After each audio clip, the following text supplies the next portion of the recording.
sa Sunday School Ministry? Nakakatulong ang cell group kasi nagkakaroon ka ng ministry partners. Yan na, kunwari hindi mo alam yung gagawin mo, you have these people who could help you. Nakakatulong yung cell group, yung bawat member, siguro sa prayers. Kasi as we all know, battle nga yung every Sunday na nagtuturo or every week na nagtuturo. Tapos yung alam mo na may nagpe-pray para sa'yo, talagang nakakatulong na talagang ibigay mo yung best mo for the ministry and for God. Isang malaking bagay na maging part ng cell group. Kasi nandun na meron kang leader na magme-mentor sa'yo. Insight ko sa doon, example ng sino leaders. Kung ano kasi ginagawa ng skill leader, para niya ang tinitingnan ng mga members. If you go to church and you join the cell, it's easy It's easy to attend. Pero once you join the ministry, natututo kang maging responsible talaga, tsaka committed sa ginagawa mo. Yung commitment na yon, hindi yun sa church, hindi rin yung commitment namin ay sa cell group. But we learned na ang commitment namin ay kay God.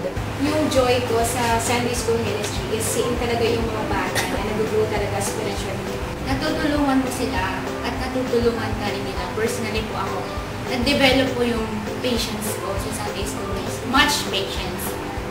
Iba talaga pag in love ka kay Lord. Hello! Kami po ang Women in Love! Kami po ang Women in Love dahil kami po ay nananatiling in love sa Lord kahit na sumakabilang buhay ang asawa, sumakabilang bahay ang asawa, at nag-aantay ang asawa sa bahay. My involvement with the church ministry right now is the Sunday school. I teach around grade 5 to 6. Aside from that, because of my exposure with the E, I was able to put up a cell group in the office. Nag-usher ako sa ministry dito sa KBCF, and last few years naging ano din po ako, teacher sa mga bata. And then I pray to God na maging teacher muli para po sa tanong nila aking paglilingkod sa Panginoon. It's my heart desire to share God's Word. May mga colleagues ako na until now, gusto ko talagang ma-sharean. So, I believe the cell group will do a lot in helping me. Isa sa pinakamahalagang naging involvement namin ay yung sa building project, di ba, no? Sa Gideon's 300. I decided to join the Gideon's 300 para na rin sa furtherance of the kingdom of God. Through faith in God, kaya naman. So, siya talaga yung nag-provide. I didn't know where to get the money. Did not expect that on the sales project that I would be getting commissions, and people that were opened their hearts when I told them about this project. So instead of getting the commissions, they said, which I really turned down. They said that we'll just give it to the project. That's it. Our goal in our cell group is not only to minister to one another, but to really help in the transformation of our community, of our families, and our nation. I'm Let Narido and member of Women in Love. Before, I was hurting, but because of the cell group, kami ay na-healed na from the pain. At ngayon ay nagsaserve kami dito sa Marilao, nagkaroon na po ng church planting dito with the help of my cell group and the KBCF. Naging part na ng mission namin na tumulong sa ACCF, especially sa Sabangan, Pagrangayan, Talbang, at Mona.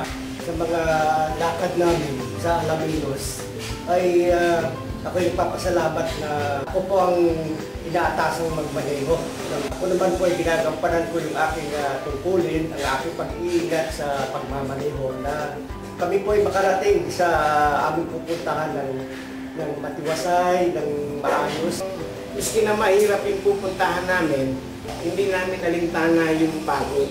Kami po ay nagkakaroon ng pagkakataon na ma-share din namin sa kanila yung aming natutunan dito sa KBCF.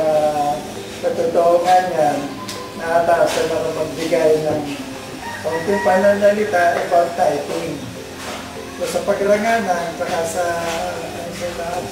sabangan, nagpatuto ako about typing. Sinari ko sa kanila yung experience ko. Isa ako sa mga na nasabihan na bibigyan ng katotoo,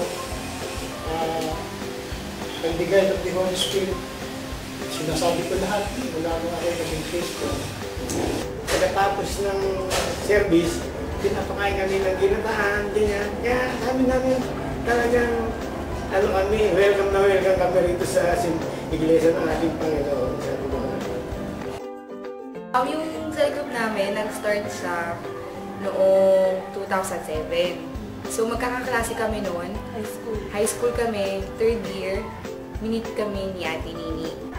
Tapos hanggang ngayon, sila pa rin. Graduate na sila. Ako, nag-aaral na ulit. Grabe. Nakatin kami ng EGR, sa Valenzuela pa noon. Tapos hanggang sa na-involve na tulad ko, napasok ako sa Firebrand, yung unang-unang kong ministry. Andun yung passion mo. So, na-i-share mo siya, nagagamit mo siya. Tapos kapag nasa cell group ka na, magabalita ka o ganito, ganyan. Kunwari mo, nagkaroon ng problema. Andyan ang cell group mo, pag masaya, pag So, isa sa mga parang points na nakita ko na naka-help para makapag-commit sila at mag-stay for that long time, yung naging involvement nila sa ministry. Pero yung ministry was one of the ways na nakatulong sa kanila na maka-adjust, makakilala ng ibang tao outside sa cell group. So, in-encourage ko talaga si Andrea at si Hazel na mag-ministry noon. Kasi kitang-kita talaga yung kanilang growth. Tsaka yung pagbabago din siguro sa self-esteem, o boost din yung self-esteem mo, tapos kasi yung belongingness din sa church.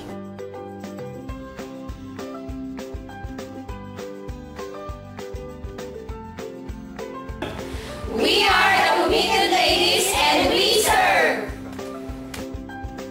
I am part of the Women in Love and I serve. We are the Women in Love and we serve. We are for God's sake and serve. I'm Kath Nobleza. I'm Andrea Del Llosa. And Nini Silva. And we serve!